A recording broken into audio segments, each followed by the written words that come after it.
Pagi itu udara terasa lebih dingin dari biasanya. Matahari memang sudah muncul di balik atap-atap rumah kayu di ujung kampung, tetapi hangatnya belum mampu mengusir rasa sepi yang menggantung di udara. Raka berdiri lama di halaman sempit rumahnya.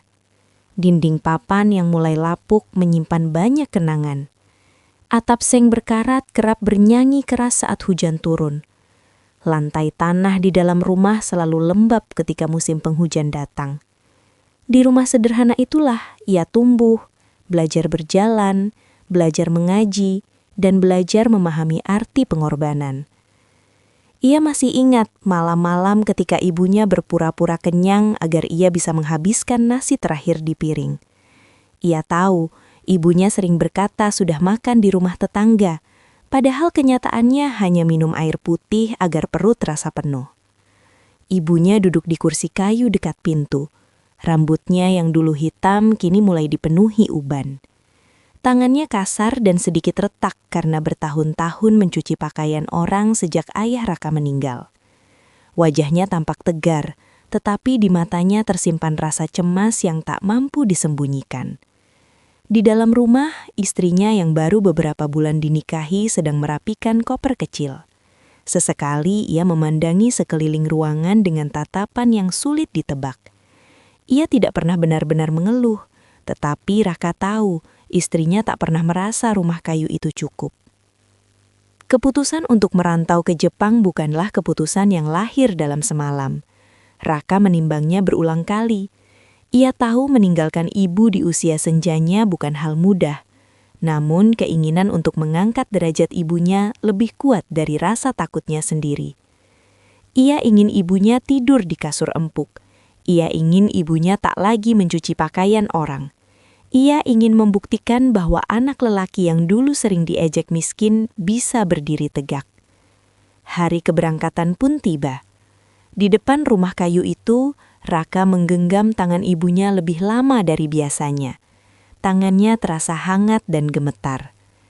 "Aku akan pulang dengan kebahagiaan," ucapnya pelan, berusaha terdengar yakin. Ibunya tersenyum tipis, air mata menggantung di pelupuk tetapi tak jatuh. "Ibu tidak butuh harta yang banyak," katanya lembut. "Ibu hanya ingin kamu tetap ingat sholat dan jangan pernah lupa pulang." Raka mengangguk. Ia tidak menyadari bahwa pagi itu bukan hanya awal perjalanan menuju negeri orang, tetapi juga awal dari ujian yang tak pernah ia bayangkan. Hari-hari pertama di Jepang terasa jauh lebih berat dari yang ia bayangkan. Bahasa yang asing membuatnya sering salah paham. Udara dingin menusuk tulang, berbeda dengan panas kampung halamannya.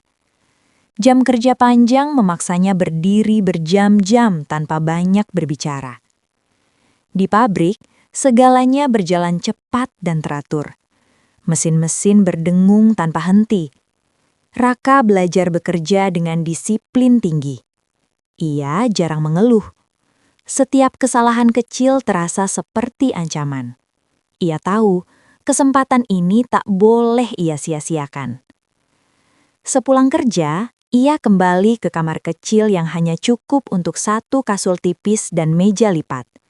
Di sanalah rasa rindu sering datang tanpa permisi. Ia membuka ponsel, menatap foto ibu dan istrinya lebih lama dari biasanya. Kadang ia tersenyum sendiri, kadang dadanya terasa sesak. Gaji pertamanya hampir seluruhnya ia kirim ke rekening istrinya.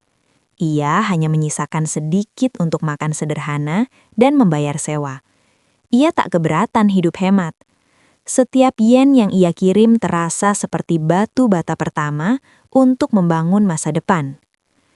Beberapa bulan kemudian, istrinya memberi kabar bahwa rumah baru mulai dibangun. Ia mengirim foto pondasi yang sedang dicor. Raka memandang layar itu dengan mata berbinar. Ia membayangkan ibunya berjalan di lantai keramik yang bersih, tidur di kamar yang tak lagi bocor saat hujan. Setiap kali lelah menghampiri, ia mengingat rumah kayu yang hampir roboh dan wajah ibunya yang mulai menua. Itu cukup untuk membuatnya bertahan. Di negeri orang, ia mungkin sendirian, Namun dalam hatinya, ia selalu membawa satu keyakinan. Semua pengorbanan ini akan berbuah kebahagiaan saat ia pulang nanti. Tahun demi tahun berlalu tanpa terasa. Rumah 2 lantai akhirnya berdiri megah di atas tanah kampung yang dulu sepi. Balkon kaca berkilau diterpa matahari, lantai marmer mengilap seperti cermin, dan pagar tinggi menjulang memberi kesan kemewahan. Dari kejauhan, rumah itu tampak seperti simbol keberhasilan. Namun, di balik dinding putihnya, sesuatu perlahan berubah. Ibunya tidak lagi menempati kamar depan seperti yang dulu dijanjikan. Ia dipindahkan ke kamar kecil di belakang, dekat dapur dan gudang. Jendelanya sempit, nyaris tak memberi cahaya. Setiap pagi, sebelum penghuni lain bangun, ia sudah menyapu dan mengepel lantai luas yang terasa dingin di telapak kakinya. Tak ada ucapan terima kasih. Yang terdengar hanya nada perintah dan tatapan yang membuatnya merasa seperti orang asing di rumah anaknya sendiri. Ia belajar untuk diam, menelan kata-kata yang ingin keluar, menyembunyikan air mata agar tak terlihat lemah. Dalam panggilan video, wajahnya semakin jarang muncul. Jika Raka bertanya, istrinya selalu punya alasan. Ibu sedang tidur, sedang ke rumah tetangga, atau sedang tidak enak badan. Kadang ibunya hanya melambaikan tangan sekilas sebelum layar dimatikan. Raka tidak pernah berpikir buruk. Ia melihat rumah megah itu sebagai bukti kerja kerasnya terbayar. Ia percaya semua baik-baik saja. Ia terlalu sibuk mengejar masa depan, hingga tak menyadari bahwa di rumah yang ia bangun dengan keringatnya sendiri, ibunya mulai merasa tidak lagi memiliki tempat. Memasuki tahun keempat dan kelima, kerja keras Raka membuahkan hasil. Ia mendapat promosi dan kenaikan gaji. Kiriman uangnya semakin besar, tabungannya pun terus bertambah. Di matanya, semua berjalan sesuai rencana. Namun, ada sesuatu yang perlahan berubah. Panggilan video menjadi semakin singkat.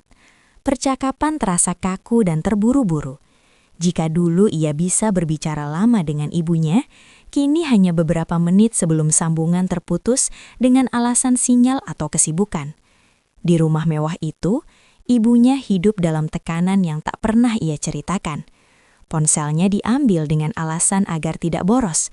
Setiap kali Raka menelpon, menantunya selalu berada di dekatnya, mengawasi setiap kata.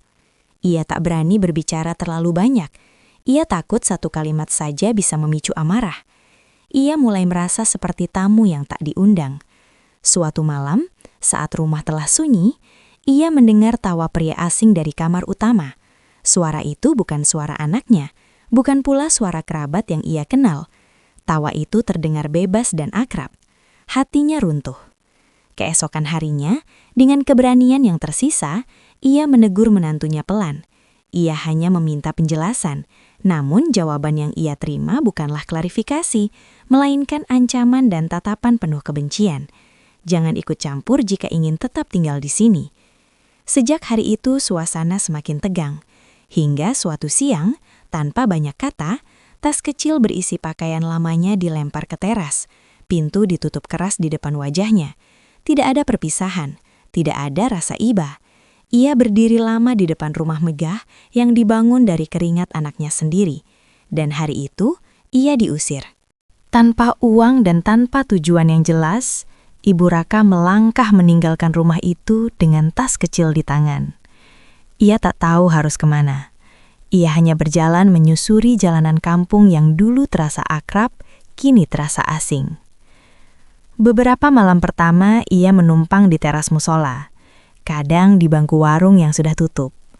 Perutnya sering kosong, tetapi ia lebih takut pada rasa sepi daripada rasa lapar. Akhirnya, dengan sisa keberanian yang ada, ia mulai menjual tisu di lampu merah. Ia berdiri di antara deru kendaraan dan asap knalpot.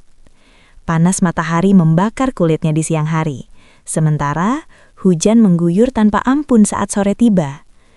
Tangannya yang dulu terbiasa mencuci, kini menggenggam bungkus-bungkus tisu, berharap ada kaca mobil yang terbuka. Tak semua orang menatapnya, tak semua peduli. Namun ia tetap tersenyum, meski seringkali senyum itu terasa berat. Setiap malam, Ia berdoa dalam sujud panjang. Ia tak pernah meminta kekayaan. Ia hanya memohon agar Raka sehat dan selamat di negeri orang. Ia tak ingin anaknya pulang dalam keadaan gagal atau kehilangan pekerjaan karena memikirkan dirinya. Ia memilih diam. Ia memilih menanggung luka sendirian agar Raka tetap fokus mengejar masa depan. Sementara itu, ribuan kilometer jauhnya, Raka masih percaya semuanya baik-baik saja. Ia tak pernah membayangkan bahwa rumah yang ia bangun dengan harapan kini menyisakan ibunya berdiri di persimpangan jalan, menunggu lampu merah berubah menjadi hijau. Di tahun kelima, saat pekerjaannya di Jepang semakin stabil, Raka justru mendapat tawaran perpanjangan kontrak. Gajinya akan naik, fasilitasnya lebih baik. Secara logika tak ada alasan untuk pulang. Namun entah mengapa, hatinya mulai gelisah. Setiap kali melihat kalender, ia merasa waktu berjalan terlalu cepat. Ia merindukan suara ibunya secara langsung, bukan lewat layar. Ia ingin melihat rumah yang dibangun dari keringatnya sendiri. Ia ingin memastikan semuanya benar-benar baik. Akhirnya, ia mengambil keputusan yang tak ia diskusikan dengan siapapun. Ia akan pulang, tanpa memberi kabar. Ia ingin memberi kejutan. Hari itu, ia tiba di bandara dengan koper besar dan jas rapi. Seorang supir dengan mobil Alphard hitam sudah menunggunya. Mobil yang dulu ia minta dibelikan untuk memudahkan aktivitas keluarganya. Melihatnya, Raka tersenyum puas. Semua tampak sesuai rencana. Sepanjang perjalanan, pikirannya dipenuhi bayangan indah. Ia membayangkan ibunya duduk di sofa empuk ruang tamu luas, menyambutnya dengan senyum bangga. Ia membayangkan istrinya memeluknya dengan haru. Ia membayangkan malam penuh cerita dan tawa. Hatinya hangat oleh harapan. Ia tak tahu bahwa takdir telah menyiapkan kejutan yang sama sekali berbeda dari apa yang ia bayangkan. Dalam perjalanan menuju rumah, mobil yang ditumpangi Raka melambat dan berhenti di sebuah persimpangan. Lampu merah menyala terang. Deru kendaraan memenuhi udara sore itu. Raka menatap keluar jendela dengan pikiran yang masih dipenuhi bayangan kebahagiaan. Hingga sesosok perempuan tua berjalan pelan di antara mobil-mobil yang berhenti. Ia membawa beberapa bungkus tisu di tangannya. Langkahnya membungkuk, bahunya terlihat rapuh. Cara ia mengetuk kaca mobil dengan ragu terasa begitu familiar. Raka menoleh lebih lama. Ada sesuatu dalam gerakan itu yang tak asing. Perempuan itu mendekat ke jendelanya. Wajahnya tertunduk, tertutup kerudung kusam. Ketika ia mengangkat wajahnya perlahan, waktu seakan berhenti. Jantung Raka seperti berhenti berdetak. Itu ibunya. Wajah yang dulu ia lihat setiap pagi, kini terlihat lebih tirus. Kulitnya menggelap karena matahari. Matanya sayu, namun tetap menyimpan kelembutan yang sama. Tanpa berpikir panjang, Raka membuka pintu mobil dan turun. Klakson bersahutan dari belakang, tetapi ia tak peduli. Dunia di sekitarnya seakan menghilang. "Ibu!" Suara itu pecah sebelum sempurna terucap. Perempuan tua itu menatapnya dengan bingung, lalu matanya melebar. Tisu-tisu di tangannya jatuh satu persatu ke aspal. Raka memeluk tubuh kurus itu erat-erat di tengah jalan. Ia merasakan tulang yang menonjol di balik pakaian tipisnya. Bau panas matahari dan debu menempel di tubuh ibunya. Tangisnya pecah tanpa bisa ditahan. Tangis yang tertahan 5 tahun lamanya. Rumah mewah, mobil mahal, jas rapi yang ia kenakan, semuanya tak lagi berarti. Di tengah lampu merah itu, Raka baru menyadari bahwa ada sesuatu yang jauh lebih berharga yang hampir ia kehilangan. Di masjid kecil, ibunya duduk di bangku kayu. Tangan gemetar memegang tas lusuhnya. Suara-suara azan sore bergema pelan di ruang sederhana itu. Ia menceritakan semuanya dengan suara yang nyaris tak terdengar. Kamar sempit di rumah mewah, pengawasan setiap gerak, ancaman dari menantunya, dan akhirnya pengusiran yang membuatnya kehilangan rumah dan harga dirinya. Raka duduk di sampingnya, menunduk, menelan amarah yang seharusnya meledak. Tapi kini, amarah itu bukan lagi api yang membakar. Ia berubah menjadi es yang membeku di dada, menahan setiap detak jantungnya agar tetap tenang. Setelah doa selesai, Raka menggandeng tangan ibunya, memandunya kembali ke rumah mewah itu. Jalanan sepi, angin sore menusuk tulang, tapi ia tak peduli. Hanya satu tujuan di pikirannya, menghadapi kenyataan. Pintu rumah tak terkunci. Raka menatap sekeliling ruang tamu yang luas, mewah namun dingin. Ia memanggil istrinya, suaranya tegas tapi tenang. Istrinya muncul dari dapur, matanya membesar, bibirnya bergetar. Namun sebelum ia sempat menjawab, dari lorong belakang terdengar langkah kaki yang tak ia kenal. Seorang pria berdiri di sana, wajahnya menantang, senyumnya dingin dan tatapannya bukan untuk Raka. Tubuhnya tegap, penuh keberanian yang menakutkan. Raka menelan ludah. Ilusi rumah mewah dan kehidupan sempurna runtuh seketika. Semuanya yang dibangun dengan kerja keras dan pengorbanan kini tersingkap. Bukan rumah yang aman, tapi sarang kebohongan dan pengkhianatan. Dan di tengah semua itu, satu hal jelas di pikirannya. Ia tidak akan membiarkan ibunya kembali ke hidup yang penuh ketakutan. Raka berdiri di depan rumah itu. Mata menatap kosong ke megahnya bangunan yang dulu ia bangun dengan kerja keras dan pengorbanan. Rumah yang seharusnya menjadi simbol kebanggaan, kini hanya menjadi saksi bisu kehancuran kepercayaan dan harga diri ibunya. Ia tidak berteriak, tidak perlu. Suaranya yang tenang namun dingin lebih memotong dari kata-kata marah. Aku menemukan ibu menjual tisu di jalan. Ucapnya pelan, seolah setiap kata menekan dada mereka yang mendengar. Istrinya menatap Raka dengan campuran takut, marah, dan tidak percaya. Ia ingin membantah, ingin menjelaskan, tapi tidak ada kata yang mampu memperbaiki semuanya. Semua kebohongan, semua pengkhianatan, semua kesedihan yang ibunya tanggung sendiri, kini terbuka. Raka menunduk sejenak, kemudian mengeluarkan teleponnya dan menghubungi kontraktor. Suara mesin ekskavator terdengar tak lama kemudian, berat dan menggetarkan tanah di sekitar rumah. Malam itu, cahaya lampu sorot menerpa rumah mewah itu. Satu demi satu dinding mulai dihantam palu dan alat berat. Balkon kaca pecah, serpihan menari di udara sebelum jatuh menimpa lantai marmer. Lampu gantung yang dulu memberi kesan mewah, kini ambruk ke lantai, pecah berantakan. Dinding putih yang selalu bersih roboh. Debu beterbangan memenuhi udara menutupi kemegahan yang dulu dibanggakan. Raka menyaksikan semuanya dengan dingin, namun hatinya bergetar. Bukan karena kehilangan harta benda, tetapi karena kehormatan ibunya telah diinjak-injak di dalam rumah itu. Setiap bata yang jatuh adalah simbol kekerasan. Setiap kaca yang pecah adalah bayangan rasa sakit yang ibunya pendam selama bertahun-tahun. Ibunya berdiri di sampingnya. Tubuhnya kurus dan gemetar. Matanya memerah menahan air mata. Namun saat Raka menggenggam tangannya, ia merasa sebuah kelegaan yang tak pernah ia rasakan sebelumnya. Rumah itu mungkin hancur, tapi harga dirinya telah pulih. Kehormatan ibunya tidak akan pernah dijual lagi. Di luar, malam sunyi. Hanya terdengar dentuman alat berat, debu yang beterbangan dan bisikan doa ibunya. Raka tahu, ini bukan akhir dari perjalanan mereka. Ini awal dari kehidupan yang baru, bebas dari bayang-bayang rumah yang pernah indah, namun menyimpan luka.